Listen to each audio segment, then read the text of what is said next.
Hadirin dan pemirsa, kita sambut Presiden Indonesia Lawyers Club, Gani Ilyas. Pemirsa, kita akan membahas malam ini, layakkah Haris Azhar jadi tersangka? Pekan lalu kita sudah memulai dengan gegernya akibat testimoni Freddy Budiman yang diungkapkan oleh Haris Azhar. Waktu itu tidak terbayang bahwa ini akan jadi masalah yang sangat serius. Tapi ketika ini kita rancang, ada kejutan lagi dari mantan Kepala Bais TNI, Laksamana TNI Purnawirawan Sulaiman B. Ponto, yang ikut atau berwenang ketika 2012 ketika penyeludupan 1.400 atau 1.400.000 pil ekstasi milik Freddy Budiman terbongkar. Kita mulai diskusi kita. Saya mau ke koordinator pengacaranya Haris Azhar. Harisnya terlambat sedikit. Luhut Pangaribuan. Tentu Anda banyak banget pengacaranya ini. Luar biasa ternyata Haris Azhar. Turun gunung semua. Saya dengan Mulia udah 15 tahun gak ketemu. Baru ketemu lagi sekarang. Udah sama-sama tua. Gimana Bung Luhut, Anda melihat kasus ini dan juga mungkin bagaimana kita mengkaji tadi Undang-Undang ITE yang di forum ILC juga salah satu yang bertanggung jawab membikinnya dari Kementerian Kominfo itu mengakui bahwa itu keliru. Karena itu ada revisi sekarang. Tapi kalau tidak pakai itu, pakai 310 KUHP, menurut Anda bagaimana? Layak nggak? Bu Karni, saya mulai dulu dengan pernyataan akan fakta tadi bahwa ada hampir 200 sekarang advokat yang secara spontan ikut di dalam tim di mana saya jadi koordinator. 200? Hampir 200. Kalau sidang, mati-mati baca pledoi berapa bulan? Nah, ini yang perlu akan saya sampaikan. Dan ini saya kira apresiasi yang luar biasa karena apa? Mereka semua ini secara pro bono. Saya kira Bung Karni tahu bahwa dalam profesi advokat diajarkan bahwa kita harus peduli terhadap kepentingan umum, peduli terhadap kepentingan masyarakat, dan itu yang dirumuskan dalam kode etik sebagai pro bono. Jadi para advokat ini secara spontan setelah melihat di dalam media apa yang dialami oleh Haris Azhar untuk ikut bergabung. Dan jangan bayangkan bahwa ini seperti tawuran, jadi rame-rame pergi ke pengadilan, bukan. Tapi ini dalam konteks advokasi, karena persoalan Haris Azhar ini tidak persoalan tadi pencemaran nama baik atau penghinaan seperti mana dikatakan tadi, tapi juga persoalan bangsa ini itu pemberantasan narkoba, yang Presiden Jokowi mengatakan bahwa ini kejahatan luar biasa. Jadi kalau dikatakan kejahatan luar biasa di dalam hukum atau disebut organized crime, itu dimensinya internasional, tidak lagi nasional tapi internasional. Nah oleh karena itu maka tim ini nanti selain nanti kalau sungguh-sungguh ada proses hukum, tapi juga diarahkan untuk membicarakan ini. Narkoba sebagai organized crime yang selalu juga diikuti misalnya money laundering, tapi juga ada korupsi. Nah tiga-tiganya ini masuk di dalam kategori yang disebut international organized crime. Ini satu hal yang akan kami lakukan. Yang kedua yang akan kami lakukan juga ialah bahwa kami nanti akan membuka kesempatan.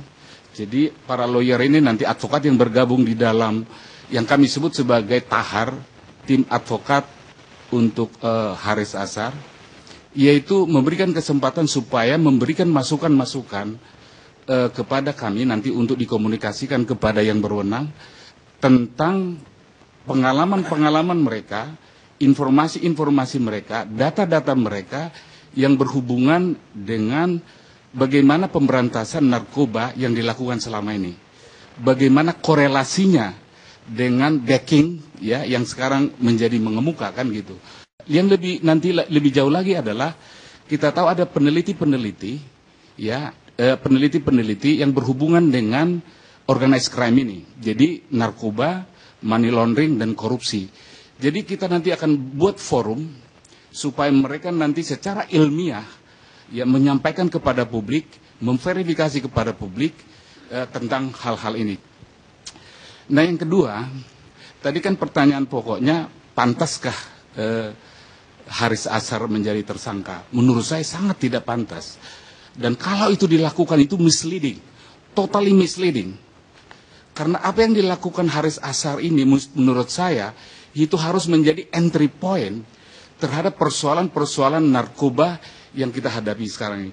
Coba aja misalnya secara sederhana ya, hampir setiap mungkin tidak tahun lah, misalnya di Aceh selalu ditemukan ladang ganja kan gitu ya, setiap tahun kan gitu. Pertanyaannya apa yang dilakukan kok setiap tahun ada ditemukan hektaran ladang ganja? Pasti ada something wrong, ya pasti ada something wrong. Nah oleh karena itu kalau melihat apa yang diposting ya, apa yang disampaikan oleh Haris Azhar sama sekali tidak menyinggung nama seorang pun, tidak menyinggung, tapi menyebut nama instansi. Tapi instansi kan kita juga bagian dari instansi yang bersangkutan. Itu kita juga bagian. Nah, jadi dengan kata lain yang dikatakan oleh Bung Karni itu tadi, itu ada hubungannya dengan kepentingan umum. Tadi yang disampaikan 310 ayat 3 KUHP itu bahwa untuk kepentingan umum itu tidak bisa dipidana. Dan kalau sekarang yang digunakan Undang-Undang ITE tadi juga sudah dikatakan bahwa itu sudah diperbaiki oleh Mahkamah Konstitusi. Jadi dikatakan bahwa pasal 27 Undang-Undang ITE itu tidak membuat norma baru. Tidak ada kaidah baru di sana. Kaidahnya itu adalah tetap yang ada di dalam 310. Jadi kalau disebut pencemaran nama baik itu berhubungan dengan orang. Ya kalau misalnya disuruh membuktikan itu fitnah, itu juga orang. Dan yang kedua, nanti kita akan menampung seluruh data-data dari masyarakat dan itu sudah mulai masuk. Jadi pengalamannya bagaimana berhadapan dengan BNN, bagaimana berhadapan dengan pemberantasan narkoba di instansi lain. Dan itu sudah mulai terkumpul. Nanti pada saatnya ini harus diungkapkan, andai kata misalnya Haris Azhar itu menjadi korban. Nanti dia akan menjadi korban yang saya kira yang berguna andai kata diteruskan dikriminalisasi. Boleh disebut kalau bahasa yang umum disebut kriminalisasi. Saya kira begitu Bung Karni. Baik, saya minta tambah dari Irianto Subiakto, tim pengacara juga. Ya intinya kalau pertanyaannya tadi pantas atau layak Haris Azhar itu jadi tersangka, bagi kami itu sangat tidak pantas. Tadi ada beberapa hal sudah disampaikan oleh Bang Luhut, mungkin hanya tambahan sedikit aja. Pertama dari segi kebebasan berpendapat, ya betul di ICCPR itu kebebasan berpendapat atau pikiran, menyampaikan pikiran itu ada batasan, ya batasannya itu antara lain tidak boleh menyerang kehormatan orang, ya. Kalau udah bahasa kuhapnya fitnah. Nah tadi kalau bicara soal undang-undang informasi ITE itu bahwa yang disampaikan oleh Haris Azhar itu bukan suatu fitnah. Kenapa? Tadi sudah dijelaskan tidak ada menyebut individu di situ. Intinya tidak ada individu yang disebut si A, si B, si C, itu tidak ada. Kedua, kita jangan lupa bahwa yang disampaikan Haris itu adalah keterangannya Pak Freddy, bukan hasil investigasinya Haris atau pengetahuan pribadi. Kalau dalam KUHP itu kesaksian Haris itu ya diauditu. Jadi kalau ditanya betul atau tidak, pasti dia juga tidak tahu keterangan itu. Satu, keterangannya diauditu. Nah, jadi kalau mau dijadikan tersangka bukan soal Haris itu fitnah atau enggak fitnah, tapi apakah keterangan yang disampaikan itu bohong atau tidak. Siapa yang bohong? Ya Freddy, bukan Harisnya. Nah, tinggal dilanjutannya apakah Haris melanjutkan berita bohong? Ya, dia sudah berusaha melakukan verifikasi atas informasi. Kemudian kalau mau dipenjara, tersangkakan, mensreanya apa? Niatnya nggak ada, nggak tercermin sedikit pun dalam tulisan dia ada niat untuk populer, untuk menyerang pribadi orang. Tunjukkan ke saya kalimat yang mana yang menyerang, kecuali apa yang disampaikan Freddy tentang apa yang dialami. Terus kalau orang cuma menyampaikan berita itu, kita jadikan dia tersangka dan masuki penjara. Ini bukan pendidikan masyarakat namanya. Ini nakut-nakuti masyarakat. Ya. Ada yang ingin saya tanyakan. Betul di KUHP itu maksudnya menghina atau memfitnah pribadi. Tapi di Undang-Undang ITE pasal 27 itu menyebutkan juga institusi. Artinya lembaga ya bisa dicemarkan. TV One misalnya, gampang banget dicemarkan. Apakah ini ya bukan sebuah pelanggaran? Mungkin ini Pak Andi Hamzah setuju sama saya, kelemahan orang Indonesia bikin undang-undang itu adalah di definisi. Definisi dari memfitnah itu apa? Kalau orang Belanda bikin hukum membunuh, itu bukan dilarang membunuh, bukan itu, tapi menghilangkan nyawa orang lain. Itu Pak Andi Hamzah pasti setuju sama saya. Ya. Nah, sekarang yang fitnah itu, pengertian memfitnah itu apa? Kalau cuma dia tidak mencemarkan nama baik, di ITE itu bukan memfitnah, mencemarkan. Tadi yang saya katakan Mahkamah Konstitusi ini kan udah pernah diuji materi di Mahkamah Konstitusi. Mahkamah Konstitusi mengatakan bahwa tadi kan kelemahan-kelemahannya Bung Karni tadi sudah katakan, mengatakan bahwa pasal 27 itu sama sekali tidak melahirkan norma baru atau kaedah baru. Oleh karena itu harus dikembalikan kepada pasal penghinaan, yaitu pasal 310 dan pasal 311 itu.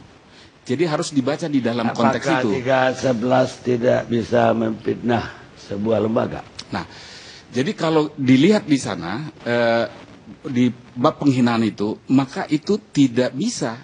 Jadi harus kepada, jadi nanti dilihat ada mensreanya, motivasinya, itu harus dibaca dalam konteks itu. Cuma yang dikatakan oleh Mahkamah Konstitusi yang baru adalah caranya, yaitu melalui IT, melalui teknologi informasi. Itu jadi harus dibaca. Kalau kita secara konsisten, secara lurus membaca undang-undang itu. Jadi dengan kata lain itu bukan pasal karet yang bisa ditarik ke sana kemari. Baik, pemirsa, kita rehat dulu sejenak.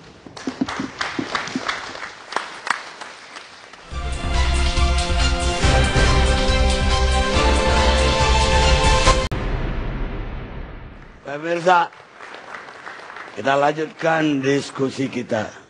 Saya ingin mendengar dulu Pak Boy Rafli. Mereka bilang tidak layak itu dituntut pakai undang-undang ITE ataupun KUHP.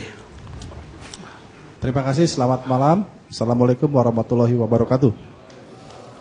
Yang kita hormati sama-sama semua para senior, para termasuk sesepuh kita, Bapak Prof. Dr. Andi Hamzah, guru kami juga. Dan tentunya para seluruh hadirin yang kami hormati. Pertama-tama kita dari Polri terima kasih Pak Karni untuk kita urun rembuk ya Pak Karni, forum ILC ini untuk mencari yang terbaik untuk bangsa kita lah, intinya itu. Tentu berkaitan dengan masalah-masalah hukum di negara kita.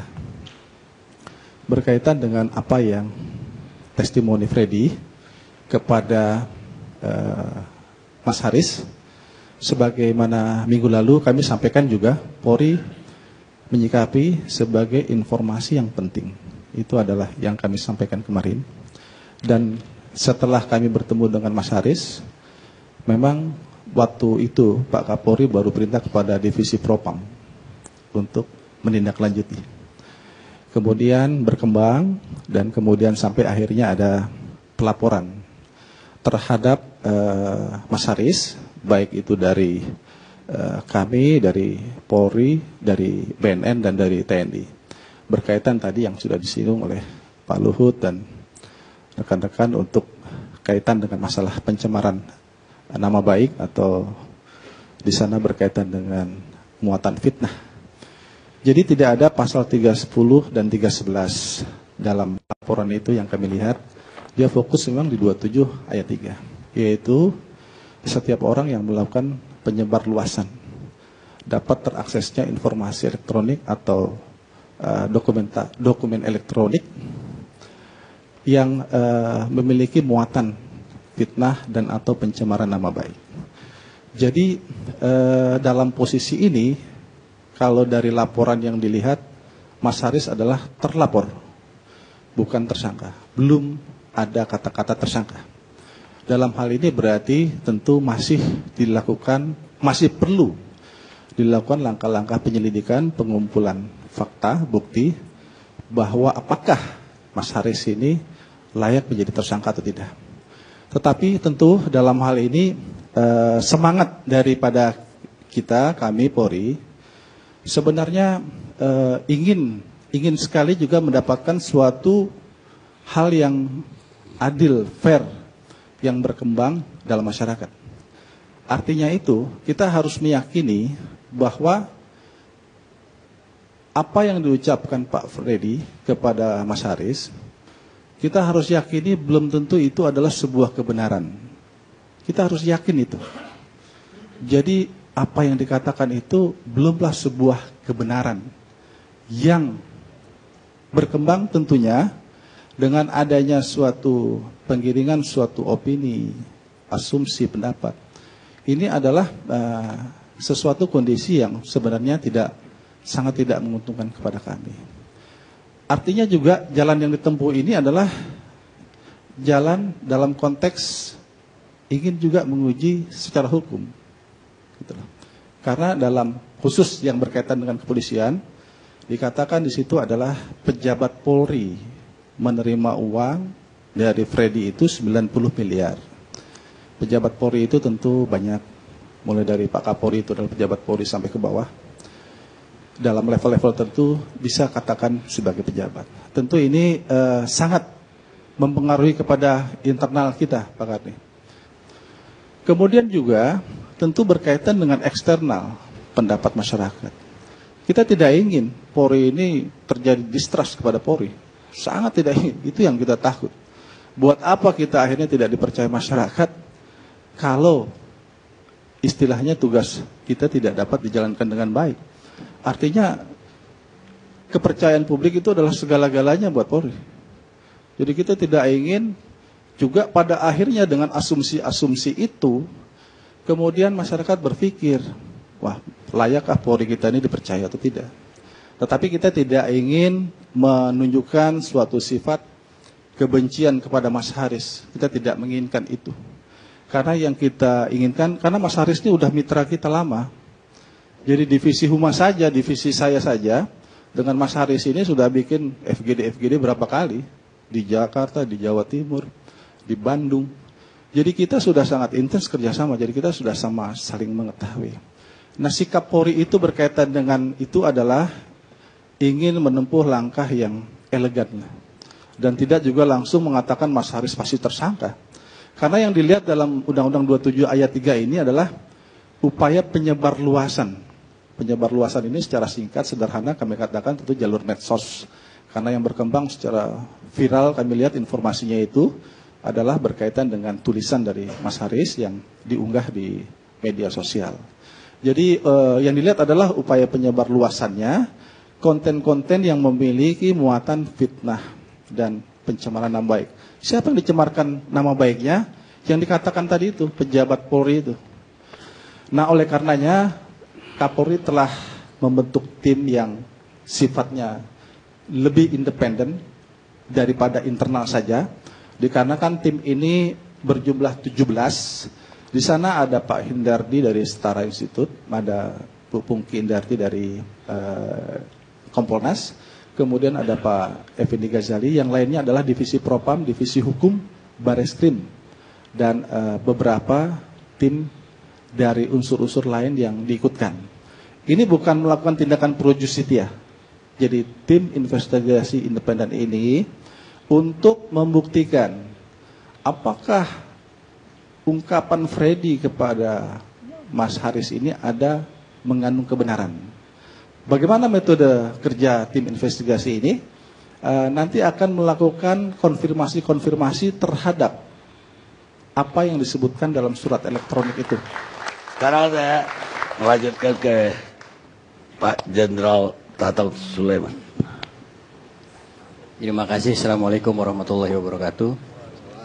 Selamat malam bagi kita semua.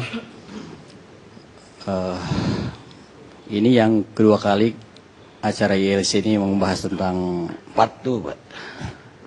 narkoba. Freddy Budiman Patu. Freddy Budiman.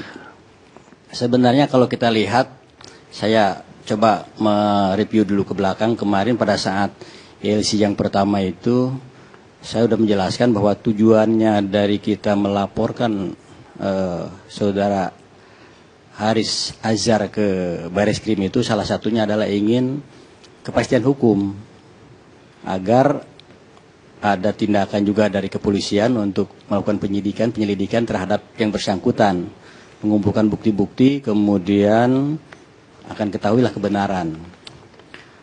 Kemudian yang kedua, saya juga ingin menyampaikan 1 hari setelah saya ILC itu, Panglima TNI menyampaikan di Kementerian Polhukam konferensi pers. Yang pertama, beliau menyampaikan bahwa terima kasih atas informasi atau laporan yang disampaikan oleh saudara Haris Azhar. Ini adalah bagian daripada introspeksi terhadap TNI. Kemudian terpaksa kita melaksanakan pelaporan itu karena juga sama ingin kepastian hukum. Itu substansinya. Kemudian juga menyampaikan beliau bahwa upaya yang dilakukan oleh TNI terhadap laporan ini jangan dilihat dari upaya menyeret atau memidanakan. Cukup jelas kok. Ya, bukan itu. Tetapi itu mempercepat pembuktian. Ya, mudah-mudahan kalau nanti kumpul para pengacara itu bisa mengumpulkan bukti-bukti itu bagus. Bagi TNI itu kalau itu bisa dibuktikan senang juga itu karena adalah entry point disampaikan waktu itu. Nah, kemudian yang selanjutnya TNI serius untuk menangani informasi ini. Karena TNI juga sudah melakukan langkah-langkah. Selain tadi yang melaporkan, karena di situ nanti akan ada juga tentunya benang merahnya, pembuktian. TNI juga sudah membentuk tim investigasi. Dipimpin oleh Bintang 3. Karena yang disangkakan kan Bintang 2. Bintang 3, Irjen TNI. Nanti yang bagian-bagian yang terlibat adalah dari Inspektorat TNI, kemudian Babinkum, staf pengamanan, kemudian Puspom. Nanti yang koordinator lapangannya adalah dan Puspom, Pusat Pom. Nah, tentunya tugas dari tim investigasi ini adalah juga sama mencari, mendalami, mencari bukti-bukti. Saya ingin menjelaskan sedikit tentang TNI serius menghadapi informasi ini. Ada 2 alasan. Saya akan nyampaikan 2 alasan dan 1 bukti. Alasan yang pertama, TNI itu sangat sadar dan sadar sepenuhnya bahwa narkoba itu adalah bisnis. Ini sering dikatakan oleh Panglima TNI, bisnis ilegal. Karena bisnis ilegal, maka para pebisnis itu berusaha untuk mendekati aparat. Supaya aman. Aparat siapa? Aparat keamanan, aparat hukum juga bisa terjadi. Nah, makin dekat dengan TNI, makin aman dia. Ya, bisa secara person, bisa juga secara tempat. Nah, kenapa ini menjadi menjadi alasan kita? Karena itu tadi bilang bisnis TNI, bisnis narkoba ini adalah bisnis ilegal yang mendekati kepada aparat. Itu alasan yang pertama. Alasan yang kedua, Panglima TNI sejak tahun 2015 semenjak beliau jadi Panglima, entry briefing pertama kali disampaikan salah satunya adalah kebijakan terhadap narkoba. Waktu itu adalah perang terhadap narkoba. Jadi sebelum kita ribut-ribut sekarang ini kita udah perang terhadap narkoba. Ya. perang terhadap, kenapa? Karena memang narkoba itu dampaknya lebih masif, lebih bahaya daripada terorisme. Nah, ini sebenarnya komitmen kita terhadap pemberantasan narkoba ini. Jadi semangatnya sama sebenarnya. Jadi kalau para pengacara kumpul 200 orang itu mensikapi tentang pengaduan itu, alangkah baiknya kalau berkumpul jadi satu, mengumpulkan bukti-bukti. Nanti akan ketemu dengan tim kita yang dari TNI, tim investigasi, ya, jadi ini tidak fitnah, Pak. Ya, jangan kita saling membela antara satu institusi dengan institusi lain, hilang kabur semangatnya. Semangatnya adalah pemberantasan narkoba, itu TNI. Ya, makanya kalau ada orang yang memberikan informasinya tepat waktunya, tepat sasarannya, objeknya jelas, oh kita hormat, Pak. Tapi kalau hanya lempar-lempar isu gitu saja, nah itu tadi kita minta, coba dibuktikan. Persoalannya Pak Karni, persoalannya tadi bilang, itu kan masih samar. Kalau untuk TNI tidak samar, Pak. TNI itu bintang 2. Dari Medan ke ke Jakarta. Ya kan udah jelas, pangkatnya aja udah jelas bintang 2. Itu kalau makin dispesifikkan lagi lebih jelas lagi. Makanya rame karena terlalu tinggi tembakannya. Makasih, Pak. Pak Slamet pribadi. Terima kasih Bang Karni. Assalamualaikum warahmatullahi wabarakatuh. Kesempatan yang membahagiakan kami menyampaikan apakah sudah pengulangan atau baru, mudah-mudahan nanti kita saksikan semua. Mungkin kita supaya nggak mengulang yang lalu, Pak. Ya, saya berusaha tidak mengulang. Persoalkan sekarang. Ya. Laporan ini kan tujuannya pasal 27 ITE. Iya. Layakkah itu? Iya. Saya berusaha membuka apa yang Kang Aris tulis di perangkat saya. Di dalam sini langsung menyebutkan pejabat BNN. Tidak ada penyebutan oknum BNN atau oknum pejabat BNN. Kalau kita melihat bahwa istilah layak dan tidak layak, kalau boleh saya mengambil teori hukum, yaitu cukup bukti atau tidak cukup bukti. Ya. Sesuai dengan pasal 109 KUHP. Kalau bahasa layak dan tidak layak, tentu kurang pas kalau diarahkan kepada seseorang itu melakukan perbuatan hukum atau tidak melakukan perbuatan hukum. Itu bahasa awam lah gitu. Ya, bahasa awam. Saya kira betul kalau untuk judul, tapi kalau dari sisi teori, cukup bukti atau tidak. Cukup buktinya adalah disimpan selama 2 tahun. Kemudian belum konkret, kemudian di viral. Kemudian yang lain tidak ada penyebutan oknum. Kemudian yang lain, saya resumekan lagi, ini adalah katanya, bukan kesaksian, tapi katanya. Di dalam hukum, katanya itu mempunyai nilai hukum yang agak berkurang, agak lemah. Tentu meskipun ini sebuah informasi, BNN tetap akan mengelola informasi ini dan diapresiasi oleh pimpinan bahwa ini adalah sebuah kunci pembuka persoalan internal di BNN. Kalau itu betul akan ditindak tegas. Kita lihat dulu. Terima kasih.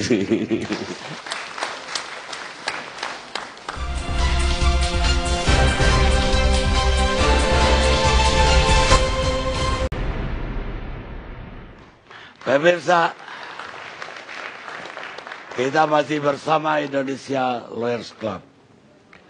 Sekarang saya langsung saja ke Bung Aris Azhar. Ya kita udah dengar semua dari Bung Aris pekan lalu. Coba ada yang masih menyangkut sebenarnya. Pertama, jarak waktu 2 tahun tersebut. 2 tahun menurut saya itu bukan waktu yang lama, itu sebentar. Jadi kalau misalnya Pak Slamet bilang itu sudah 2 tahun, bisa bubar itu fakultas arkeologi di UI. Ada fakultas sejarah. Jadi dalam ilmu hukum juga ada yang kadaluarsa 10 tahun, 15 tahun. Artinya memang memungkinkan itu. Dalam soal pelanggaran hak asasi manusia, ada lagi namanya komisi kebenaran, mengungkap kejahatan yang sudah 40 tahun lalu, 50 tahun lalu. Di Armenia diungkap kejahatan yang 100 tahun lalu. Jadi buat saya mohon maaf nih ya, saya ini kan sebetulnya mau membantu. Tidak usahlah nyerang-nyerang saya dengan alasan-alasan kenapa 2 tahun lalu. Kalau ada niatan baik bisa. Kalau misalnya kejahatannya menghilangkan jarum kecil, 2 tahun lalu terasa lama. Tapi jika 1,4 juta ton, 1,4 juta pil, itu bukan sesuatu, 2 tahun itu tidak lama. Jadi menurut saya ukuran 2 tahun itu di mana? Kalau ini yang ditunggu itu apa? Yang saya tunggu adalah ketika namanya sudah masuk dalam daftar yang mau dieksekusi dan tanggal kepastian eksekusinya. Makanya saya telepon Johan Budi, juru bicara kepresidenan, hari Senin. Eksekusinya itu antara Kamis atau Jumat. Kenapa saya tunggu ada kepastian itu? Supaya dapat atensi di istana. Kenapa begitu? Karena Jaksa Agung harus lapor ke Presiden untuk mengeksekusi. Jadi saya cari titik temunya.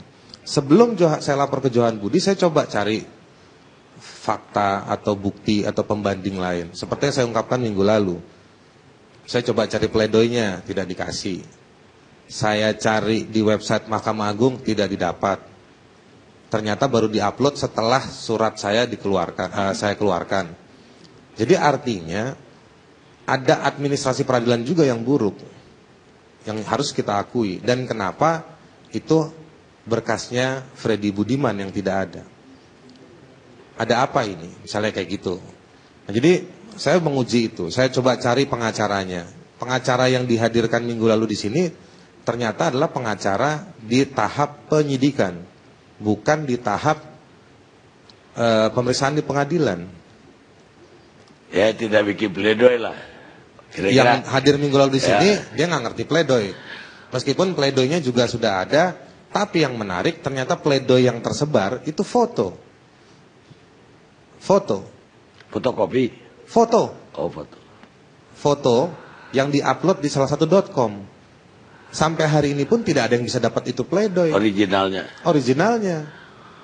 Tapi kalaupun pledoi atau putusan tidak memuat nama-nama yang disebut seperti Freddy bilang cari aja di pledoi segala macam, saya punya problem untuk protes.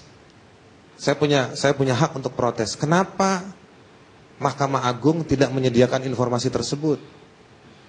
Kira-kira kalau misalnya saya dapat waktu itu putusannya, saya baca, saya bisa berandai-andai.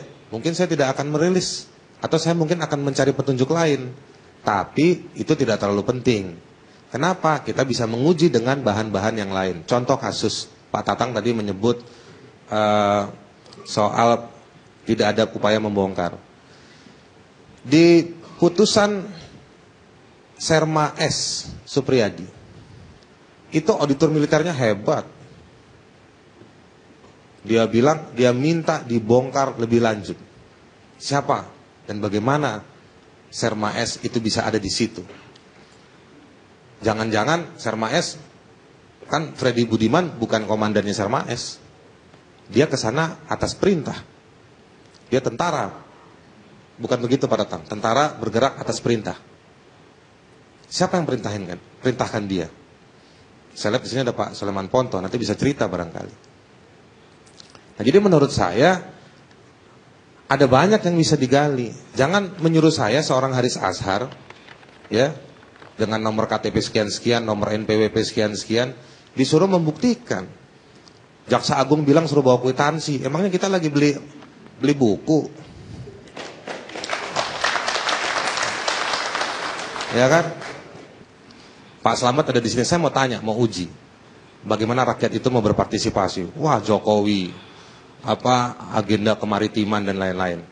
Pernah atau tidak BNN merilis pelabuhan-pelabuhan tikus yang katanya sering dipakai untuk penyelundupan narkoba? Tidak pernah ada. Saya nggak pernah dengar tuh daftar pelabuhan tikus. Kemarin Presiden Filipina merilis daftar bandar narkoba. Mana kita nggak pernah merilis? Nah, jadi menurut saya begini. Repot kalau orang disuruh membuktikan. Kalau misalnya ruang informasinya tidak pernah disediakan. Lalu kesempatannya tidak disediakan buat warga negara. Banyak orang bilang sama saya, kamu nekat. Memang nekat. Nekat bukan karena saya berhadapan dengan polisi, tentara, dan BNN. Saya yakin saya bisa komunikasi dengan pihak Polri, TNI, BNN, atau institusi manapun. Tapi persoalannya adalah kesempatan itu tidak diberikan ruangnya untuk dalam rangka membawa informasi ini. Jadi memang informasi ini memang informasi seperti yang tiba-tiba muncul dari dalam bumi, nongol keluar. Ya, makanya saya pikir tadi apa Freddy Budiman minta supaya tidak diungkapkan sampai dia dieksekusi, bisa juga kan? Oh, tidak ada. Tidak ada. Kenapa disimpannya begitu ya, lama? Jadi saya memang menguji, mencari tempat verifikasi juga. Saya pelajari profilnya Freddy Budiman, dan juga saya mencari momentum yang tepat. Momentum yang tepat bukan untuk menghentikan hukuman matinya. Kita tidak berdebat soal pro atau anti hukuman mati. Saya hanya mencari waktu yang tepat. Kalau saya itu satu. Yang kedua, kita mesti lihat ada coincidence, ada ketidaksengajaan ya yang terjadi. Misalnya begini, pada eksekusi gelombang pertama dan gelombang kedua, nama Freddy Budiman tidak masuk. Tapi juga nama Johan Budi belum ada sebagai juru bicara. Kenapa saya sebut Johan Budi? Karena jujur aja saya bilang, sebelum peristiwa Freddy Budiman ini, saya bisa telepon dia, saya bisa SMS dia. Dan dia, saya kasih hormat setinggi-tingginya, dia nyaut kalau saya telepon atau kalau saya SMS. Nah jadi saya mudah-mudahan, boleh dibilang tidak optimal, tapi saya bisa membuktikan bahwa saya sudah menguji itu semua. Baik. Mungkin pertanyaan saya, kalau kami dari media dapat cerita semacam itu, kami akan konfirmasi kepada lembaga-lembaga yang disebut oleh Freddy. Dan tentu saja kami juga akan verifikasi apakah cerita Freddy Budiman ini benar atau tidak ke sumber-sumber lain. Baik. Baru kami berani menyiarkan. Walaupun ia dikonfirmasi gak mau menjawab, gak ada masalah. Ya. Kalau saya mencoba membandingkan tadi itu, mencari bukti-bukti. Saya baca juga, teman-teman di Kontras itu baca juga putusan-putusan.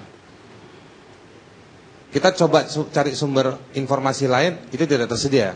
Bang Karni ngomong soal media, saya mau tanya sama Pak Slamet. Bagaimana kebiasaan BNN? Apakah BNN mengundang media kalau ada satu bandar narkoba di sidang?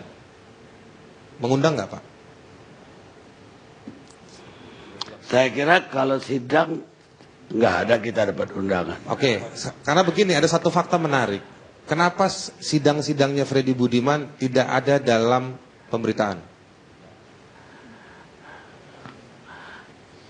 Apa yang terjadi? Itu mungkin lebih tahu pengadilan. Enggak ini masalah lain, tetapi ini ada koneksinya. Begini, kalau ada informasi itu tersedia, peliputan. Sekarang begini, bandar narkoba bawa 200 gram sabu-sabu misalnya. Itu diberitakan. Tapi giliran 1,4 juta ekstasi, nggak ada beritanya. Semua koran. Semua media, di online kita cek nggak ada. Luar biasa ya. Luar biasa. Nah itu dia makanya. Kalau itu bukan salah BNN, salahnya para media. Tadi saya tanya. Tadi sudah selesai Bang, sudah selesai BNN. Pak Slamet, tadi saya tanya. Setelah P21 selesai. BNN mengundang atau tidak? Ya, mereka ini kan hanya sampai penyidikan ya. Habis itu udah masuk ke penuntutan. Mereka gak ada urusan lagi. Karena begini, Bang Karni, kalau ada penggerebekan di mana, kita lihat itu urusan dia yang harus kasih tahu. Acara itu kita. Acara penggerebekan, ditemukan pilnya cuma 2, di beritanya heboh, misalnya gitu. Nah saya cuma membandingkan soal kuantitinya aja, soal jumlahnya. Kalau kuantiti ketika 1,4 juta itu ditangkap, saya tahu semua. Waktu ditangkap bahkan sebelum ditangkap pun saya udah tahu. Waktu ditangkap ramai Pak Beni ya, beritanya ya. Iya, waktu ditangkap. Yang saya tanya sidang-sidangnya. Sidang ya BNN gimana ngasih tahu? Nah kalau itu sidang-sidangnya tercover, ada dalam pemberitaan, Ya. Jadi orang seperti saya ketika dapat informasi dari Freddy Budiman atau dari siapapun memuat informasi-informasi sebagaimana yang saya tulis, itu bisa kita verifikasi. Nah, itu yang saya mau katakan, itu. Bobol ya. Kita sudah mendapat banyak sekali. Saya lebih melihat magnitude persoalannya. Nah, magnitude persoalannya apa? Magnitude persoalannya adalah bisnis narkoba yang betul-betul begitu organized, begitu jahat, begitu menghancurkan kita. Nah, kalau kita melihat sejarah dunia, Bung Karni, tidak pernah ada bisnis narkoba yang tidak merupakan perkawinan antara kekuasaan dengan pedagang narkoba. Jadi semua kawin dalam bentuk yang berbeda-beda. Ini kita bicara mengenai gradasinya. Nah, cuman kan tidak banyak yang berani bicara. Semua menuduh ini pengusaha atau bandar narkoba itu mampu melakukan apa saja. Malah di balik jeruji besi bisa mengendalikan bisnis narkoba. Bikin pabrik. Bikin pabrik juga bisa di sana. Nah, apakah bisa dia bikin pabrik? Apakah dia bisa mengendalikan bisnis narkoba? Nah, akal sehat kita akan mengatakan tidak mungkin kalau dia tidak mendapat fasilitas. Pertanyaannya siapa yang memberikan fasilitasi untuk bisnis narkoba itu? Nah, jadi ini seperti ada dan tiada. Tidak ada yang berani bicara. Nah, Saudara Haris mengambil risiko untuk menjadi whistleblower. Nah, dia tidak bicara mengenai si A atau si B. Tidak menyebutkan nama sama sekali. Nah, tapi dia bicara mengenai fenomena. Satu fenomena bisnis kawinnya kekuasaan dengan pedagang narkoba yang menghancurkan kita sebagai bangsa. Nah, pertanyaannya mengapa bisnis ini tidak bisa dihentikan atau dikurangi? Padahal sudah banyak nih Pak Beni, hukuman mati dijatuhkan. Toh bisnis narkoba tidak berhenti. Nah, jadi saya kira sih Saudara Haris memang merasa, loh, mesti ada sesuatu yang diungkapkan kepada publik. Dan dia melakukan itu. Dan saya mengapresiasi ini. Nah, dalam konteks ini, pertanyaan mengenai pasal di dalam Undang-Undang ITE 310, 311 KUH Pidana. Penting pertanyaan seperti itu. Tapi menurut saya, perlu juga dilihat bahwa Haris Azhar ini siapa sih? Dia ini kan koordinator kontras, satu LSM yang bergerak untuk menangani kasus-kasus pelanggaran hak asasi manusia. Dia ini juga aktivis LSM. Nah, yang lebih penting untuk diingat adalah dia ini public interest lawyers, advokat untuk kepentingan publik. Nah, ini profesi yang di Indonesia tidak banyak digeluti, tapi digeluti oleh banyak aktivis-aktivis LSM. Nah, fungsi dari public interest lawyers adalah mengangkat isu-isu public interest. Nah, menurut saya isu public interest inilah yang diangkat oleh Haris Azhar, dan ini yang kita anggap satu terobosan. Kita semua tahu tapi tidak ada yang berani bicara. Kita hanya menduga-duga. Nah, dalam konteks ini apakah kita tidak mau mengakui bahwa itu isu public interest? Saya kasih siapapun harus mengakui bahwa ini isu public interest. Nah, kalau isu public interest dihadapkan pada legal technicalities, teknis hukum, mesti diproses, mesti ini, mesti itu, kita tidak menjawab persoalannya. Kita tidak akan menemukan akar masalahnya. Oleh sebab itu saya mengusulkan ada komisi independen, yang betul-betul independen, Bung Karni, untuk menginvestigasi persoalan kawinnya ya, kekuasaan dengan pedagang bisnis narkoba ini. Nah, kalau kita bisa punya komisi independen, Bung Karni, dan ini betul-betul independen, saya mengapresiasi kepolisian, Pak Boy, buat tim yang merupakan gabungan, hybrid. Ada unsur kepolisian, ada unsur non-kepolisian. Tapi itu biarlah jalan sebagai tim investigasi. Tapi itu tidak cukup. Bagaimana polisi menginvestigasi dirinya sendiri? Tidak mungkin. Jadi menurut saya, kalau mau dibentuk tim, bentuk tim satu lagi di bawah presiden. Tim ini harus ada, timnya polisi, oke silakan jalan. Tim TNI, Pak Tatang kalau ada, silakan jalan. Tim BNN, silakan jalan. Nah, tapi tim independen yang dibentuk oleh Presiden itu menurut saya penting karena dengan itu kita bisa membuat kebijakan publik nantinya. Kita lihat sejenak.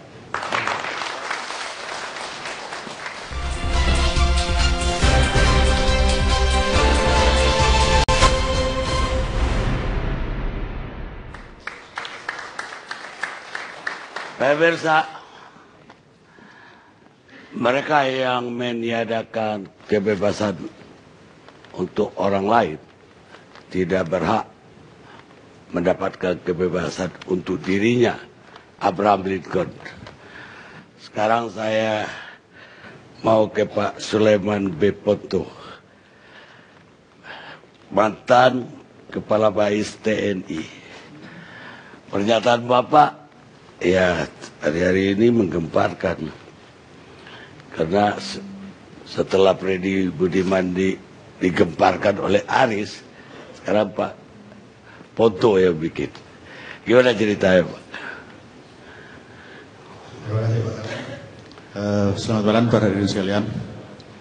Jadi pada malam ini kita ketemu di sini sehubungan dengan tulisan saya.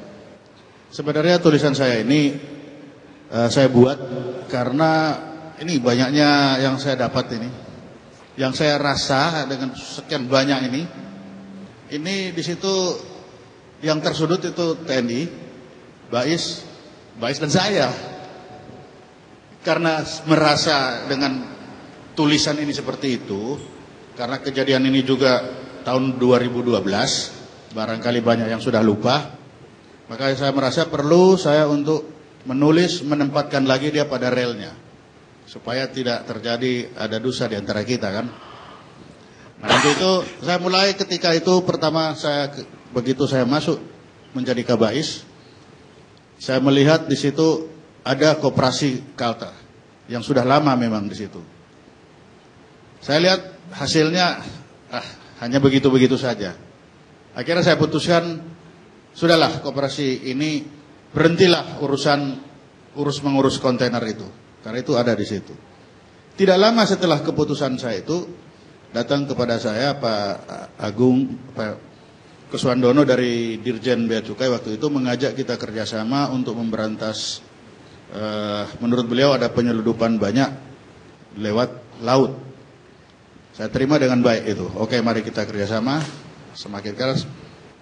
Pada saat yang bersamaan juga Panglima TNI juga memerintahkan saat itu coba kontainer-kontainermu kalau masuk diperiksa lah yang baik. Ya sudah, berjalan waktu. Satu saat diperintah Panglima, itu saya dengar kok ada kontainer yang akan datang. Begini Pak, saya sudah memerintahkan saat itu untuk kegiatan itu diberhentikan. Tapi kalau ini ada, akan saya jalankan perintah itu. Langsung saya beritakan staf yang sudah memang ditunjuk untuk komunikasi dengan Bea Cukai saat itu. Oke, silakan ke sana Tanjung Priuk, cek. Dan ternyata betul, ada kontainer yang masuk. Saat itu, setelah ada berita kontainer masuk, saya mulai marah. Kenapa ada kontainer masuk, padahal perintah saya sudah berhenti barang ini. Dijawab sama ketua koperasi saat itu, ya memang sudah berhenti Pak, tapi ketika perintah Bapak datang, kontainer ini sudah jalan. Jadi ini sisa-sisa. Ya, bisa diterima. Oke, kalau begitu, tolong ini semua kontainer yang masuk atas nama Koperasi Bais TNI ini, supaya ditahan dulu dan diperiksa ulang di seluruh pelabuhan Indonesia. Itu permintaan saya dan disampaikan ke Bea Cukai. Dan ini dilaksanakan. Di Semarang ditahan, di Jakarta ditahan. Di Jakarta diperiksa 2. Oke, sudah diperiksa 2, saya kirim lagi mayor ke sana untuk mengikuti pemeriksaan itu. Hasil pemeriksaan clear, tidak ada apa-apa. Laporan lagi Panglima, oke Pak, clear, tidak ada masalah. Tapi begitu paginya, saya kehilangan satu sersan, Sermas Supriyadi, kemana? Wah, beliau sudah ditangkap BNN. Kenapa? karena ada kontainer yang dikeluarkan yang isinya ekstasi ya, narkoba saat itu. Ya sudah ditangkap, mau diapa lagi. Tapi waktu itu saya merasa, lah kenapa ya kok ada ini bea cukai tidak kasih tahu saya. Padahal kita kan sudah berjanji kerjasama. Kenapa kok ada satu ini lolos? Saya suruh lagi si staf saya coba tanya, kok kenapa ini? Dijawab dari sana, ya ini ada kekuatan yang besar yang saya tidak bisa. Nah kekuatan besar itu saya tidak tahu lah saat itu ya. Ya sudah jadi, mau diapain lagi? Ini sudah keluar, ditangkap, dia ajukan pengadilan, ya sudah, vonis 7 tahun selesai. Waktu berjalan, telah pernyataan Pak Haris muncul ini. Apa itu Pak? Ini ada di sini kan seorang petinggi TNI dibekuk oleh BNN. Kemudian setelah ditelusuri, kontainer dibawa ke koperasi di kawasan Kalibata. Padahal saat itu 2012 Pak Goris bilang bahwa kontainer itu tidak dibawa ke Kalibata, ke Cengkareng. Nah, ini kan ada perbedaan. Kontainer itu ditangkap di mana? Di pinggir jalan tol, jalan Kamal. Menuju ke mana? Menuju Cengkareng. Cengkareng. Menuju Cengkareng. Alamat bill of ladingnya di mana Pak? Di Cengkareng. Kalau di sini, ini karena itu sudah ditangkap, langsung alamatnya di sini, ini Jalan Kayu Besar Dalam 99 nomor 22 RT RW 01 Cengkareng Barat, Jakarta Barat. Ditangkap di sana? Kalau ditangkap, bukan, ditangkap di Jalan Kamal. Ditangkap. Jakarta Barat juga? Jakarta Barat juga. Baik, kenapa Bapak waktu itu ada kekuatan besar sebagai Bais, Bapak nggak investigasi? Apa itu kekuatan besar yang Bapak terima? Karena begini Pak, karena saya menghormati itu adalah kewenangan bea cukai. Jadi ketika bea cukai menjawab itu, ya sudah saya diam aja. Ya kan? Karena di pelabuhan itu full. Ada serba Bapak yang ditangkap. Terus ini kenapa masih ada? Gara-gara kekuatan besar. Karena begini Pak, Serma ini kan dia di koperasi Pak. Koperasi ini berdiri sendiri, tidak langsung di bawah saya. Secara garis komando kan enggak, dia berdiri sendiri. Dia hanya di bawah saya karena kebetulan koperasi itu semuanya anggota Bais. Tapi secara organisasi enggak, dia punya ketua sendiri, dia RUP sendiri. Punya anggaran dasar sendiri semua. Itu koperasi itu. Jadi ketika dia jalan, ketika dari bea cukai bilang seperti itu, ya sudah. Itu haknya bea cukai. Kalau saya nanti ribut-ribut, nanti ada apa dengan Punto lagi kan?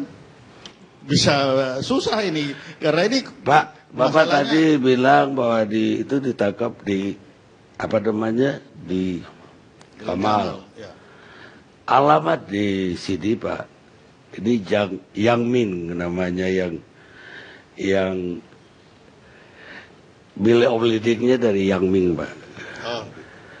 Ini ke Kalibata Raya nomor 24 Pak alamat. Itu kantornya Pak.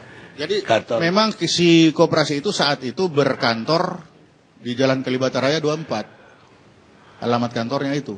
Oh, jadi tapi barang itu. Tapi barang ini alamat pengiriman bukan ke Kalibata, ini dari Pak Goris sendiri yang menyatakan ini. Kalau Kalibata Raya betul itu alamatnya si. Alamat kantornya. Alamat kantornya di situ. Baik. Saat itu.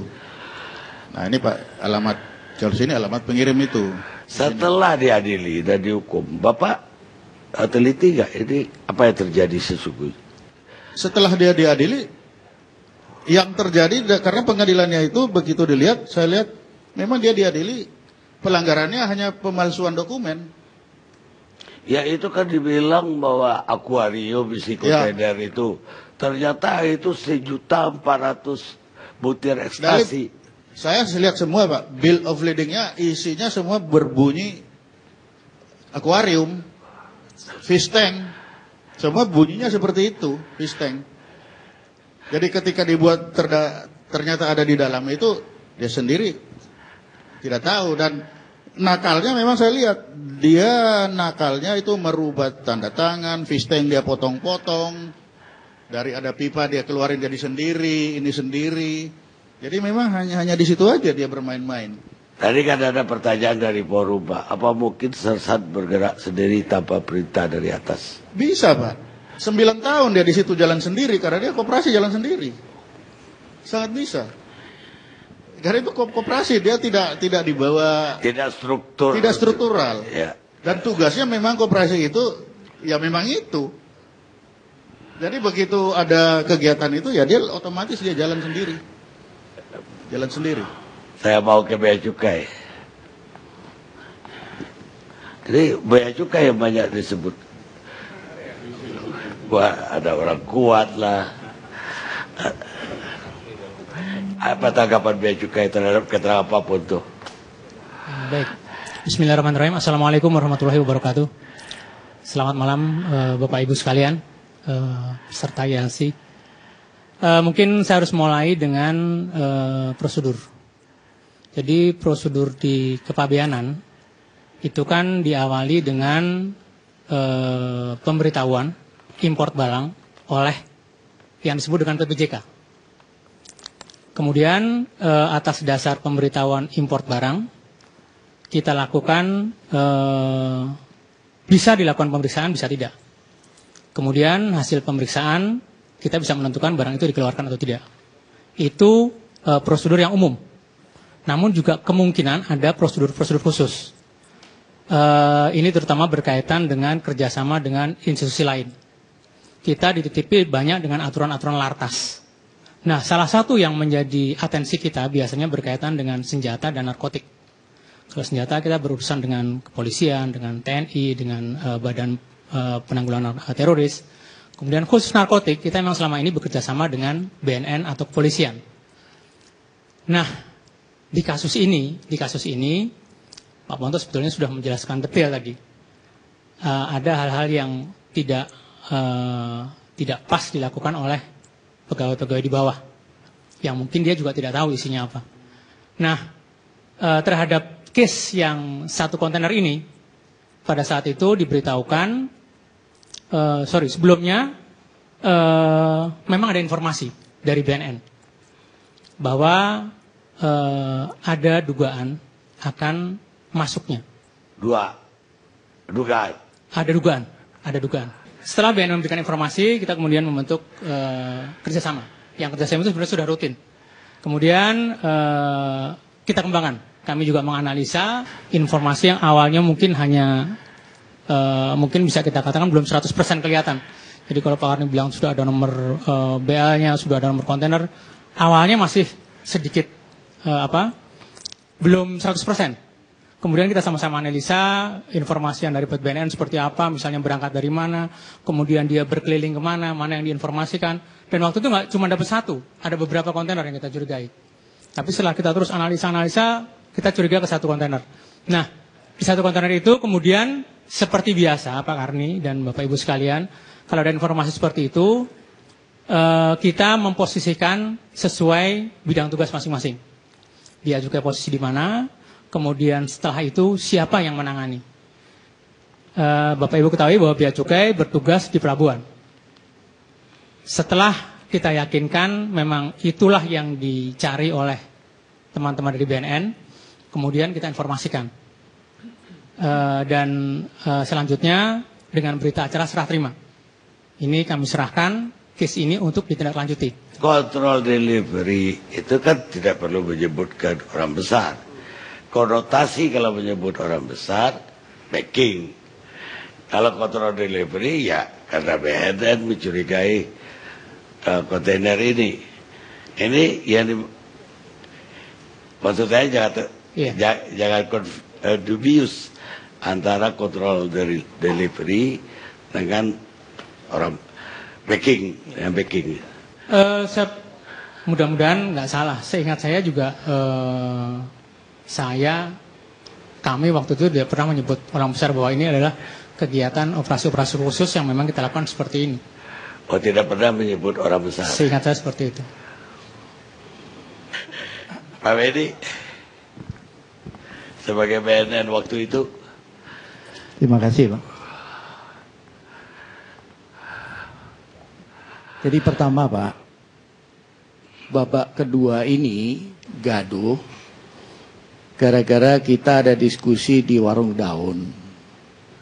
Begitu banyak media yang hadir. Bung Osman Hamid hadir. Ketika saya ditanya masalah kasus Freddy Budiman yang menyangkut 1,4 juta butir ekstasi, saya jelaskan hasil penyidikan menunjukkan demikian keterlibatan oknum sama Supriyadi. Mereka tanya, terus siapa lagi? Ini. Saya jelaskan, cara hukum yang terbukti saat itu adalah, apakah atasannya diperiksa? Iya. Jadi berkat bantuan dari Pak Ponto sendiri cepat. Jadi begitu, Pak saya perlu atasannya ini. Langsung dihadapkan, kita periksa. Jadi gara-gara kutipan di media yang salah, judulnya mengatakan ada perwira tinggi TNI terlibat atau ditangkap atau apa, kata Benny Mamoto. Silakan buka rekamannya di Sindo, saya sudah minta dibuka. Apakah saya mengatakan itu? Yang nyebut terus tuh Bung Osman Hamid. Saya itu sampai risih. Ini kok nyebut terus? Langsung ini pasti ada petinggi, pasti ada. Ya ampun. Itu. Jadi saya sudah klarifikasi. Saya tidak pernah mengatakan itu. Gara-gara kutipan di media itulah beliau terusik. Maka bereaksi. Itu manusiawi, Pak. Jadi kami awali begini, Pak. Pak Goris Mere selaku Kepala BNN diangkat sebagai Presiden IDEC, International Drug Enforcement Conference. Satu-satunya orang Asia, Pak. Sebelumnya itu pasti Amerika, Eropa. Kepercayaan itu diberikan atas keberhasilan mengungkap kasus Cikandi yang skala besar dan prestasi-prestasi yang lain. Tentunya komitmen itu dilanjutkan untuk terus secara tegas mengungkap sindikat skala internasional. Nah, pada pertemuan IDEC itu selalu ada sesi pertukaran informasi antar negara. Contoh, Wong Chiping yang 800 kilo sabu, itu 862, itu udah muncul, Pak. Dan 2 tahun, ya. Sejak kami masih aktif sampai kami pensiun, itu terus dilakukan pertukaran informasi. Nah, dalam konteks Freddy, Pak, perlu kami sampaikan bahwa control delivery itu diatur di UN Convention. Negara yang sudah meratifikasi diantaranya Indonesia. Kontrol delivery antar negara itu sudah hal yang biasa. Kami dengan beliau ini sudah langganan. Di mana kurir ditangkap di bandara, kemudian dilakukan kontrol delivery supaya terungkap siapa penerima, dari penerima akan cerita ordernya ke siapa. Jadi satu rangkaian itu utuh. Kasus Freddy Budiman itu lengkap, Pak. Jadi setelah Freddy dan teman-temannya tertangkap, maka tim dari Tiongkok datang ke sini. Kita fasilitasi menginterogasi Freddy. Terungkaplah sindikat yang di Cina. Sudah ditangkap semua, sudah disidangkan. Jadi dari hulu sampai hilir tuntas semua. Dan untuk di Indonesia, untuk Freddy dan Chandra Halim selaku katakanlah orang yang paling berperan dan otaknya, semua dihukum mati. Nah, dalam kaitan dengan kontrol delivery, saya ingin jelaskan bahwa ketika satu negara mendapat informasi, ini ada kontainer diduga berisi narkoba. Info itu bisa dari agen mereka yang ditanam di dalam dan sebagainya. Dia akan sharing ke negara tujuan. Untuk apa? Supaya negara tujuan ini bisa mengungkap siapa pengorder. Dari pengorder inilah akan cerita siapa di negara Tiongkok itu produsen atau pemilik barang. Dan ini berhasil. Jadi begitu informasi itu kita dapat, kita langsung ada tekniknya. Kebetulan salah satu direktur kami, direktur interdiksi adalah dari Bea Cukai, Beliau yang ngajarin kami gimana untuk ngecek perjalanan kontainer dan sebagainya. Dan ketika sudah masuk, saya menghadap ke Dirjen Bea Cukai, saya sampaikan, Pak, ini ada info tapi sensitif. Karena menyebut alamatnya seperti ini. Yang Kalibata tadi. Iya, beliau juga kaget. Waduh, terus gimana? Iya, kita hati-hati. Mohon Bapak tertutup. Saya minta. Karena apa? Ketika nanti misalkan di internal Bea Cukai informasi ini disampaikan ke seluruh anggota, mungkin anggota tidak bermaksud membocorkan, dari cerita dari mulut bisa bocor, sehingga yang tahu terbatas. Pak Dirjen, Pak Rahmat, beberapa orang saja yang diberi tugas itu. Setelah masuk, tentunya kami terus memantau komunikasi mereka semua, sehingga kami tahu polanya. Siapa yang ngurus surat, siapa yang ngurus transportasinya, yang sewa kontainer kemana dan sebagainya, kurir penghubung kepada satu dengan yang lain. Setelah pemetaan itu sudah, ketika itu ke arah Freddy dan Akyong belum tegas. Sehingga kita mencoba memaksimalkan fokus kontrol delivery ini berhasil, sehingga nanti kalau sampai penerima terakhir terungkap, maka akan terungkaplah siapa otak di balik ini. Nah, dalam perjalanan waktu, Pak, kita ingin memastikan bahwa isinya betul narkoba, karena tadinya masih diduga. Tadi sudah disampaikan Pak Rahmat bahwa ada operasi khusus. Iya. Disitulah ketika pemeriksaan anggota kami susupkan. Dan dia nyusup di situ dengan cover. Dialah yang masuk dan merobek dos yang berisi ekstasi untuk ambil sampel. Tes lab positif. Untuk memastikan informasi itu bahwa isinya narkoba. Setelah selesai, tutup. Bilangnya kita nggak ada apa-apa. Tujuannya apa, Pak? Ketika ini ribut, berhenti di situ, tidak terungkap ujungnya. Kemudian dalam perjalanan keluar, Pak, ketika kontainer delivery, keluar dari pelabuhan, saya ikut ngawal, saya di belakang. Beberapa mobil mengawal kontainer ini. Ketika mau sampai di pintu keluar di Cengkareng, 2 motor sudah nunggu. Yang tidak wajar, dia parkirnya di situ. Dia di dalam kondisi siap jalan. Begitu agak turun, langsung kabur. Sopir kita ambil alih. Kita tanya arahnya kemana. Akhirnya menuju ke alamat yang dituju, ternyata gudang itu kosong. Karena mungkin 2 orang ini sudah menginformasikan ke temannya di sana. Yang mencari gudang adalah adiknya Freddy. Nah, karena di sana kosong, maka kembalilah kita ke markas, ke BNN. Di situ kita bongkar, kita saksikan, teman-teman dari Bea Cukai juga ada, untuk kita hitung. Setelah penghitungan 2 hari 2 malam lah, karena kita pakai mesin. Setelah itu baru kita ajukan penetapan ke kejaksaan untuk pemusnahan. 7 hari itu harus dilaksanakan. Maka kita lakukan pemusnahan barang bukti di Lido, Bogor. Karena skalanya besar. Dihadiri saksi dari TNI. Dari pengacara. Dari media. Secara transparan kita pastikan barang bukti dimusnahkan setelah disisihkan untuk bukti di pengadilan, disisihkan untuk penelitian dan untuk ilmu pengetahuan, kemudian sampel yang biasanya kita tukar menukar dengan negara lain dalam rangka kita membuat database produk-produk yang berasal dari satu negara.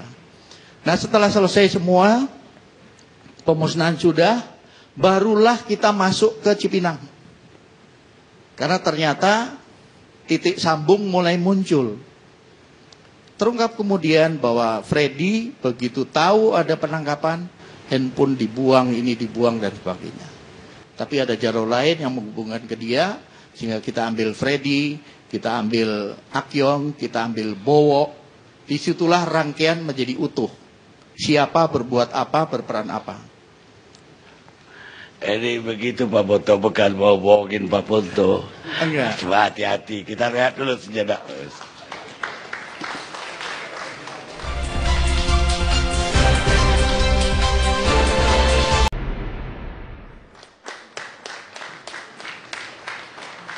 Pemirsa, kita lanjutkan diskusi kita.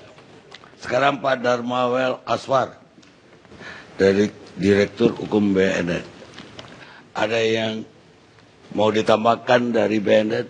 Ada 2 BNN. Satu yang lama, satu yang baru. Terima kasih Pak Karni, terima kasih Pak Ibu sekalian yang telah hadir di sini. Dari apa yang tadi sudah disampaikan oleh Pak Slamet, kemudian juga Pak Beni Mamoto, Pak. Sesungguhnya yang perlu kita ingat bersama, kita jangan sampai di forum ini terjadi istilahnya karena permainan seseorang yang sampai hari ini kita tidak tahu siapa. Kita di sini jadi saling debat yang pada prinsipnya memasalahkan hukumnya. Kalau menurut saya, dan saya juga pernah istilahnya diajak oleh Kumham untuk menyusun sebuah peraturan dan segala macamnya. Peraturan di tempat kita ini kan masing-masing ditafsirkan oleh kita masing-masing. Misalnya, kepentingannya penyidik ingin menafsirkan pasal ini, itu akan berbeda penafsirannya dengan jaksa. Penafsiran pasal ini oleh advokat akan berbeda dengan keinginan dari penyidik. Biarlah pengadilan yang berjalan untuk memastikan benar atau tidak. Untuk mengetahui ini hanya sekedar fitnah atau bukan. Sekarang dikatakan Pak Haris punya hak. Apakah kami juga tidak punya hak untuk melakukan hal yang sama? Apakah kami sudah menuduh kalau Pak Haris Azhar itu adalah seorang yang menyampaikan kabar yang tidak baik? Kan belum.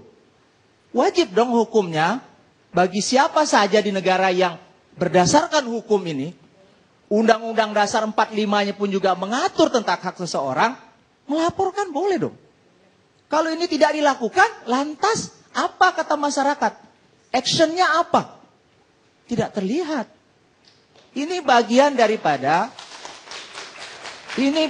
daripada action yang kita lakukan untuk juga mendidik masyarakat. Bahwasanya semua orang punya hak. Kalaupun tadi misalnya seperti disampaikan oleh beberapa rekanan narasumber tadi di sini, kalau ini sudah disampaikan langsung kepada BNN, kenapa tidak? Kenapa harus menunggu 2 tahun? Yang menurut Pak Haris Azhar itu belum waktu lama. Mungkin iya. Tapi kalau ini bergulirnya dengan bahasa seperti ini menyiksa ini. Hari per hari ini penyiksaan ini. Yang dirasakan oleh institusi yang terlibat di dalamnya. Sehingga kalau kita bicarakan hal ini bahwasanya ini tidak ada apa-apanya, mungkin dari sisi yang lain. Tapi dari sisi kami, yang kami susah membangun image BNN ini, khususnya BNN maksud kami, ini akan menjadi kesulitan tersendiri bagi kami. Ketika kami akan melakukan sosialisasi apapun ke daerah, masyarakat tidak akan percaya. Pasti bahasa mereka adalah, oh sudah terima suap 450 miliar BNN itu. Di mana lagi rasa percaya masyarakat terhadap kita? Ini yang perlu mungkin kita garis bawahi. Prinsipnya apa yang kita lakukan ini adalah mendidik kita bersama di negara hukum ini. Johnson. Bang Karni, sebelumnya saya minta maaf kalau agak kontroversi, agak keras. Gitu ya. Anda selalu kontroversial. Baik, Bang. Yang pertama, saya mau menambahkan apa yang sudah dijelaskan oleh Bang Luhut dan kawan-kawan dan tim gitu loh. Bahwa urusan Haris Azhar ini bukan urusan pribadi. Dia itu ketua Kontras. Jadi apa yang dilakukan itu adalah institusi Kontras. Karena itu saya mau tegaskan kepada kita semua, yang bergerak ini bukan cuma teman-teman advokat, tapi juga teman-teman LSM bergerak, dan sekarang didukung oleh masyarakat. Apa relevansinya? Menurut saya, kita sudah tidak perlu lagi harmoni. Saya juga kan baca, dan kami di LSM juga punya pengalaman. Mungkin sebaiknya kita memang perang, karena dengan demikian semuanya bisa terungkap, bisa kita uji. Jadi menurut saya bapak-bapak teruskan, kalau bisa pasalnya yang lebih berat. Supaya kami juga bisa bergerak membuktikan itu. Bahwa prakteknya memang lebih buruk dari apa yang ditulis oleh Freddy Budiman. Ayo. Karena pengalaman di banyak negara harus tembak-tembakan, bunuh-bunuhan. Cuman pertanyaan saya sebagai orang, sebagai anak bangsa, apakah teman-teman LSM ini kembali lagi siklusnya harus ada martir? Jadi bukan cuma level tersangka, kita tersangka biasa Pak. Tapi kan sekarang di Republik ini pengalaman kita kan harus sudah sampai martir. Dan martir ini terjadi atas biaya dari bandar-bandar, mungkin tanpa kita tahu. Ya sudah, lebih baik kita perang saja supaya masyarakat lihat dan ini semua bisa kita dorong ke arah perbaikan. Daripada harmoni kita tutup, enggak, sebaiknya kita baik. Komunikasi, tapi dilaporin juga. Udah, nggak usah, perang aja. Ayo kita buktikan masing-masing. Tapi dalam suasana perang itu harus ada arahnya ke arah perubahan. Maka menurut saya, sekarang saya bertanya, yang kita mau perangi ini apakah sebatas kasusnya Freddy Budiman atau seluruh kasus narkoba? Kalau kasusnya Freddy Budiman menurut saya ada bahan mentah yang harus diperiksa, yaitu kasusnya Freddy Budiman dari 2009, 2010, 2011, 2012, 2013, 2015 dan 2016. Yang tadi kita ceritain cuma 2012. Bahan bakunya itu harus kita periksa semua. Dan konteksnya menurut saya bukan cuma Jenderal Bintang 2, bukan cuma BNN, ada uang. Tapi ada lagi yang paling parah, nitip harga perdagangan. Nitip. Biaya produksinya 5.000, pejabat-pejabat itu nitip. Sehingga transaksinya 300.000 di pasaran. Nah pertanyaan saya, kalau problemnya sudah seperti itu bagaimana? Menurut saya, karena Haris sudah komunikasi dengan institusi kepresidenan dan direspon oleh juru bicara kepresidenan, juru bicara kepresidenan pun sudah menindaklanjutinya dengan komunikasi dengan Jaksa Agung. Menurut saya, Presiden harusnya tegas ikut dalam peperangan ini, tapi dia mengarahkan supaya peperangan ini ke arah peperangan yang benar dan membuka supaya ini bisa diperbaiki. Karena itu menurut saya, kalau tadi Bang Mulya mengatakan ada tim independen, Presiden bikin tim independen. Harus ada orang Mahkamah Agung di situ supaya berkasnya tidak seperti yang Haris bilang, pledoynya aja nggak jelas sampai sekarang nggak ada. Nah berkas 2009, 2010, 2011 diperiksa dan dianalisis. Apakah penegakan hukum terhadap kasus Freddy Budiman ada kasus bonsai di situ? Ada uangnya enggak? Ada pemalsuannya enggak? Ada orang-orang yang terlibat yang lebih hebat ditutup-tutupi atau enggak? Ini perang kita ya. Kita rehat dulu.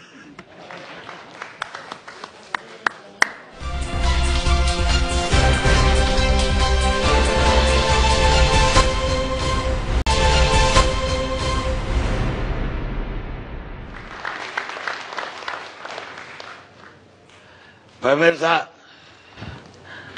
ini ujung dari diskusi.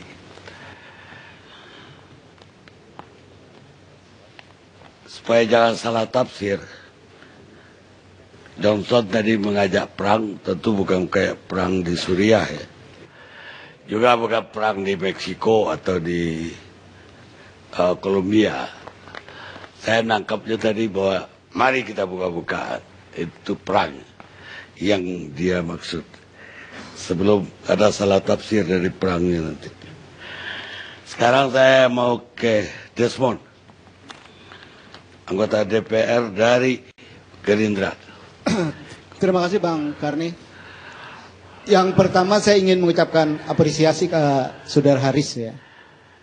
Apapun ini sesuatu yang bagi kami di Komisi 3, khususnya saya Ketua Panja Penegakan Hukum, yang tadinya melihat sesuatu jalan buntu, ya, persoalan narkoba ini. Ya. Pembicaraan kita hari ini seolah-olah bahwa Freddy Budiman ini cuma satu-satunya gitu loh. Sesudah Freddy Budiman tidak ada, selesai urusan narkoba. Saya melihatnya sederhana. Hari ini seolah-olah BNN berhasil beres. Saya melihat bahwa seolah-olah polisi berhasil dan beres urusan ini semua. Tapi pernahkah kita berpikir bahwa ketidakberhasilan itu ada indikasinya juga? Misalnya, over capacity lapas itu selalu nambah. Setiap tahun anggaran, pemerintah selalu mengeluarkan untuk bangun lapas itu 1 triliun lebih. Dari tahun saya masuk 2009 sampai 2016. Dari segi penangkapan mungkin ini luar biasa. Tapi kalau penangkapan tanpa pencegahan ini kan namanya juga omong kosong. Jadi kalau saya bilang bahwa hari ini BNN hebat, menangkap ya. Tapi kok tumbuh terus? Ya. Sebelum ada BNN, tidak sedasar ini. Sesudah ada BNN, lebih dahsyat kan ada juga yang harus kita lihat secara jujur. Ya, kita harus melihat ini gitu loh. Nah, gimana koordinasinya polisi dan BNN? Di sini juga dibicarakan tentang persoalan koordinasi dengan bea cukai. Seolah harmonis, tapi pernahkah kita juga berpikir bahwa jalur-jalur tikus itu bagaimana penanganannya? Ya, dari Aceh sampai Medan, Kalimantan Utara, jalur-jalur Sulawesi Utara dan macam-macam itu.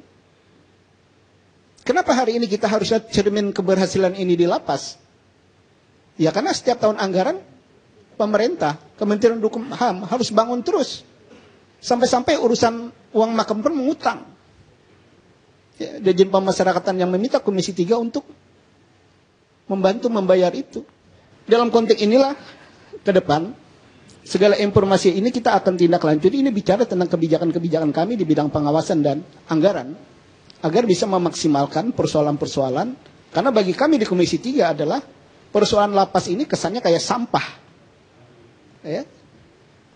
Kayak sampah yang sebenarnya tidak layak dibilang sampah, tapi ini yang tidak tertangani dengan baik. Kalau hari ini seolah-olah bahwa BNN itu bila hukumnya bilang merasa beres, kami tidak melihat ada sesuatu yang beres di BNN ini. Kenapa? Dari segi penangkapan kita apresiat, tapi dari segi pencegahannya omong kosong. Ini yang harus saya sampaikan di forum ini agar apa yang dimaksud Johnson itu jelas gitu loh. Persoalan hari ini adalah persoalan integritas aparatur negara sebenarnya. Kalau contoh yang Budiman apa yang diomongkan Haris itu kan bicara tentang ketidakberisan aparatur yang menerima uang dan macam-macam seperti itu. Kalau tidak, lapasnya tidak berkembang dengan baik seperti sekarang. Minimal stagnan. Dan kalau BNN jujur, kasus di Nusa Kambang Sitinjak itu kan juga ada ketidakberisan BNN untuk melakukan intervensi-intervensi seperti itu. Ini kan nggak boleh sebenarnya. Itu cermin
Apapun buat BNN nggak beres. Baik, terima kasih. Terakhir Pak Profesor Andi Abzah. Jadi saya apapun buat BNN nggak beres. Baik, terima kasih. Terakhir Pak Profesor Andi Abzah. Apapun buat BNN nggak beres. Baik, terima kasih. Apapun buat BNN nggak beres. Baik, terima kasih. Terakhir Pak Profesor Andi Abzah. Jadi saya hanya mau bicara masalah hukum. Tadi Bu Pangaribuan sudah mengatakan bahwa IT, Undang-Undang IT itu sudah diputuskan oleh MK ya. Bahwa itu hanya ancaman pidananya. Kalau fitnah penghinaan melalui IT, hukumannya 6 tahun secara melawan hukum ya. Jadi isinya adanya tidak pernah ada yang sebut pasal 207 KUHP, bukan 310. 207 KUHP itu bukan delik aduan. Polisi langsung bisa melakukan, bukan delik aduan 207 itu. 207 itu salah satu pasal di dalam KUHP kita, semua pasal dalam KUHP kita dari Belanda itu, KUHP Belanda ya. Ada satu pasal tidak ada di KUHP Belanda, 207. Jadi pemerintah Belanda di sini dulu mau melindungi pejabat dengan institusi. Jadi tadi Bapak maaf ya, pasal 207 ini bukan mengenai individu saja, menghina institusi termasuk. 310 pun bukan delik aduan kalau yang dihina pegawai negeri. Jadi penghinaan ada penghinaan kepada orang biasa itu delik aduan. Kalau yang dihina pegawai negeri 310 itu bukan delik aduan. Bahkan hukuman tambah sepertiga. 9 bulan tambah sepertiga. Kalau pejabat ini 207 termasuk institusi dihina, difitnah. Masalahnya tadi dipersoalkan apakah kalau dilakukan demi kepentingan umum berlaku juga? Iya berlaku juga karena sistem KUHP-nya begitu. Dan juga kalau fitnah apa itu? Pencemaran nama baik atau apa namanya itu. Nah, kemudian terbukti memang benar, orangnya harus bebas. Tidak dipidana. Apa yang dia bilang memang benar, yang tidak dipidana. Itu masalahnya itu. Sekarang masalahnya ini melawan hukum. Saya kaget tadi karena sebenarnya sudah diberitahu kepada Johan Budi. Jadi melawan hukumnya sudah hilang karena sebenarnya Johan Budi yang salah. Kenapa tidak cegah jaksa agung jangan eksekusi dulu? Jangan eksekusi dulu. Minta kebenarannya ini. Ya, tidak ada pertemuan sekarang andai kata ditunda beberapa jam aja. Silakan jaksa di situ tanya dulu dia. Kan sudah ada jam pidum di situ untuk tembak dia. Tanya dulu. Berapa jam aja sudah cukup kan? Tidak ada pertemuan seperti ini. Kan dia sudah katakan sebenarnya. Dan di situ ada banyak orang, ya, bukan satu orang ya. Nah, jadi ada saksi-saksi lain. Jadi sulit untuk menyatakan ini melawan hukum.